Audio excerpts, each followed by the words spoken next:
Welcome to our traditional Monday flag raising ceremony. To formally start, let us sing the Philippine National Anthem. May kamay! Ha!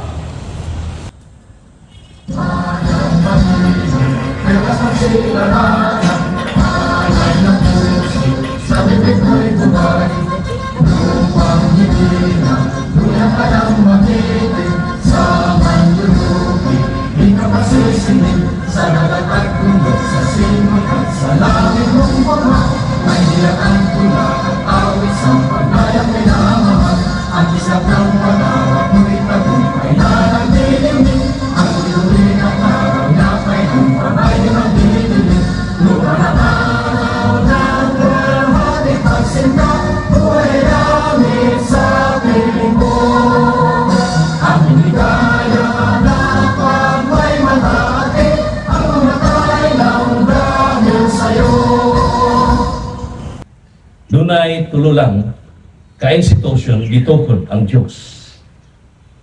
Ang pamilya, ang gobyerno, ug ang simbahan. Yan ang pulong sa Diyos. Si bisan kinsa nga tao nga musukol to the higher powers. Nga mao naghatag kanimo kinabuhi, naghatag kanimo gininhawa, naghatag kanimo maayong ugma, naghatag kanimo trabaho, naghatag kanimo maayong pag-isip aron ikaw makasunod sa balaod dili sa kalibutan o sa balaod sa Diyos. Therefore, walay conflict ang balaod sa Diyos o balaod sa kalibutan. Salamat ining kabuntagon. Tabangi kami Ginoo. Lord, ang among nasod nagkinahanglan sa imong gahom, nagkinahanglan sa imong presensya, nagkinahanglan sa dugang wisdom sa mga katawhan. Ako nagampo ko ka sa sitwasyon nining among nasod nga Pilipino. Lord, we are Filipino first before we became professionals or any other thing that we stand for. Lord, I pray, nga ikaw magatabang ka namo, magalimpyo sa among kasing-kasing, sa unahuna na ang gugma, kalipay, ang magpatigbabaw ni ining kalibutan. Ako nag-aampo, tabangin kami, among masabtan ang mga butang nga inyong ipabuhat ka namo. Panalit di kanunay. Ako mag-aampo ang among gobernador, nag-aampo kami, Honorable Aumentado, among pinalanggang Provincial Director, Police Colonel Patricio Digay Jr. I pray, Father, bless all the police officers, even sa pag-full alert nila karon. Ako mag-aampo, ikaw magapanalipod kanila, magagiya, maghahatag usab kanunay sa grasya nga among ikinabuhi. I pray, bless us, O God, we commit everything to you. In the name of the Father, and of the Son, and the Holy Spirit. Amen and amen. To lead the panunumpa ng katapatan sa watawat ng Pilipinas is Police Captain Ranulfo Butcon Asilo. Taas ka ng kamay! No! Sabay-sabay nating bigkasin ang panunumpa ng katapatan sa watawat ng Pilipinas. Ako ay Pilipino, buong katapatan ng numpa sa watawat ng Pilipinas at sa bansang kanyang sinasagisag na may dangal, katarungan at kalayaan na pinakikilos ng sambayanang makadiyos, makatao, makakalikasan at makabansa. Mga kamay! No! Ngayon ay sabay-sabay nating awitin ang himno ng Bagong Pilipinas at bigkasin ang panata sa Bagong Pilipinas and Police Officers Pledge.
Muli, sabay-sabay nating bigkasin ang panata sa bagong Pilipinas.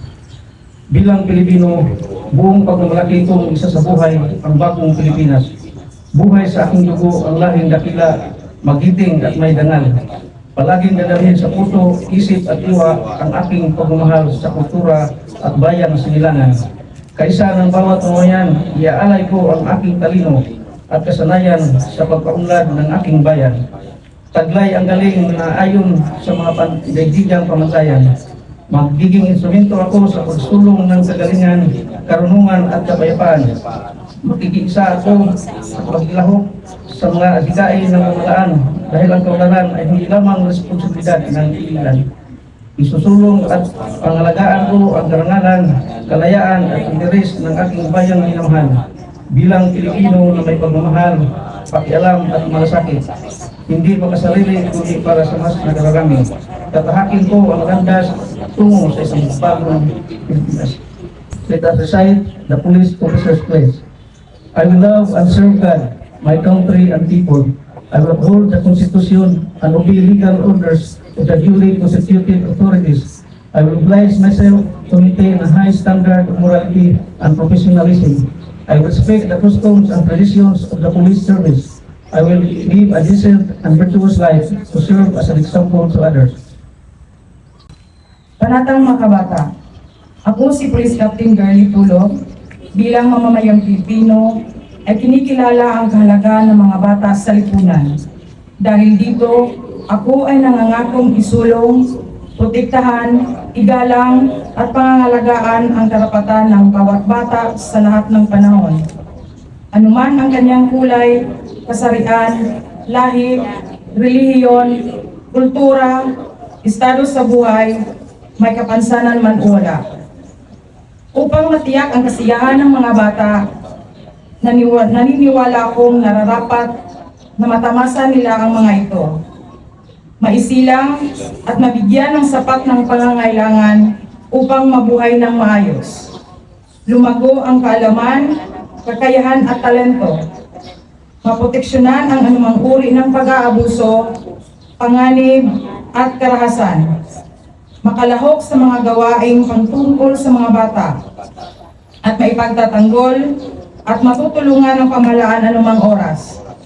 Sa tulong ng Poong May Kapal, ang lahat ng ito ay aking isa sa puso at isa sa gawa.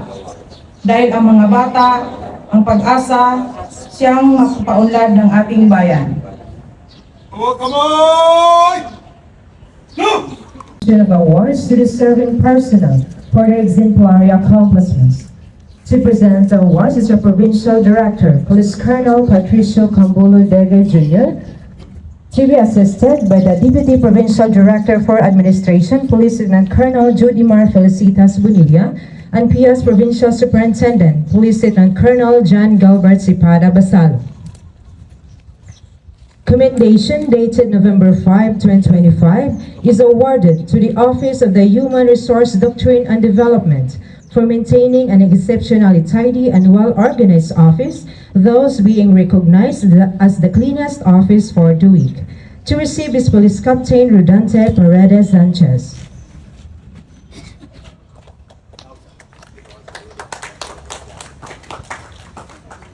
He will also receive a cash prize of 500 pesos.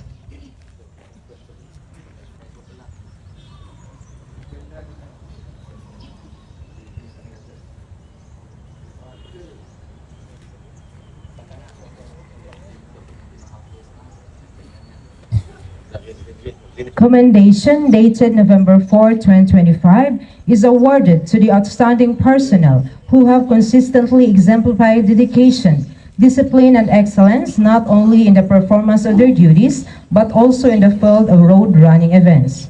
For the female category, first recipient is Police Senior Master Sergeant Araceli Arausa Wagwag of Danao Municipal Police Station. Senior Master Sergeant Wagwag earned 4th place in the 10-kilometer BMS run last September 2025 and other top placements in 3 different road running events.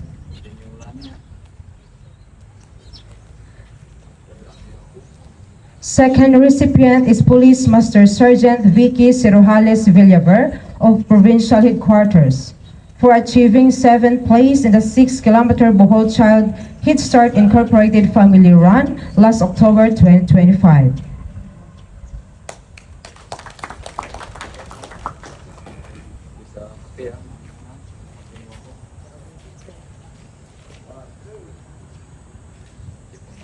Third recipient is Police Staff Sergeant Maria Carres Sinabri Arnejo of Bohol Tourist Police Unit. Staff Sergeant Arnejo achieved champion in the 5-kilometer TCPS run last March 2025, first place in the 5-kilometer color run last June 2025, and other top placements in 14 different road running events across the province. Fourth recipient is Police Staff Sergeant Marjorie Elordi Handayan of Anda Municipal Police Station.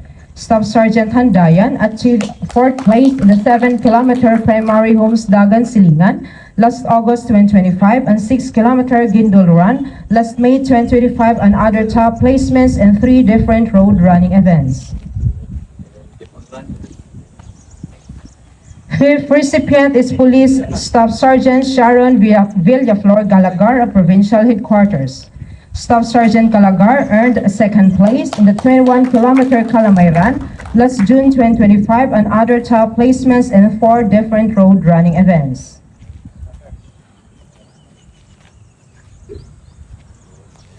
Sixth recipient is Police Staff Sergeant Maria Jolie Carcalias Kilit of Provincial Headquarters for achieving 9th place in the 10-kilometer Pride Run last June 2025.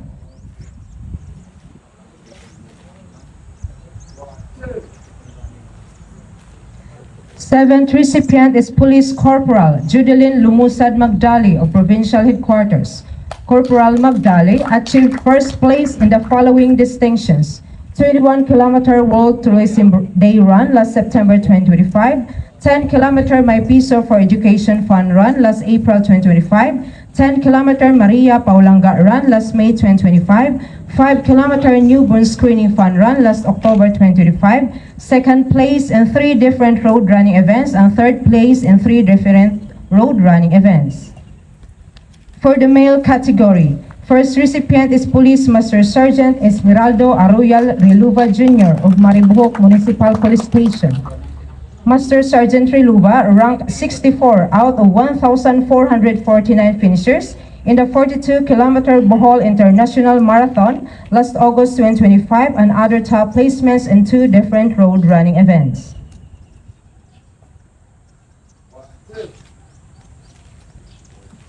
Second recipient is Police Staff Sergeant Michael Nick Wagwag Asombrado of Tubigon Municipal Police Station.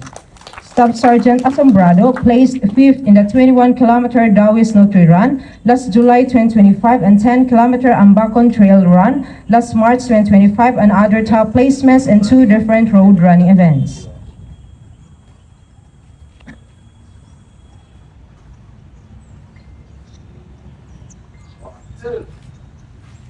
Congratulations for a well-deserved recognition. Thank you, sirs. For reminders taken from Chapter 3, Section 3-2 of PNP Ethical Code. Selfless love and service for people. Police service is a sacred calling that demands selfless love and unwavering dedication to others. Every badge represents a promise to protect without prejudice, to serve without expectation of reward, and to act with compassion even in the face of danger. True service is not measured by recognition, but by the lives touched and the peace preserved. Let every police officer remember, authority is not power over people, but responsibility for them. In every act of kindness, fairness, and courage, the heart of selfless service shines, reminding us that love for the people is the highest form of duty. As members of the PNP, let us always be reminded that real police service is dedicating our skills, our time, our heart to serve the people, to instill safety through prevention of crime, and to ensure that perpetrators of crime be brought to justice, even if it means denial of comfort or missing important moments with our family. Once again, good morning.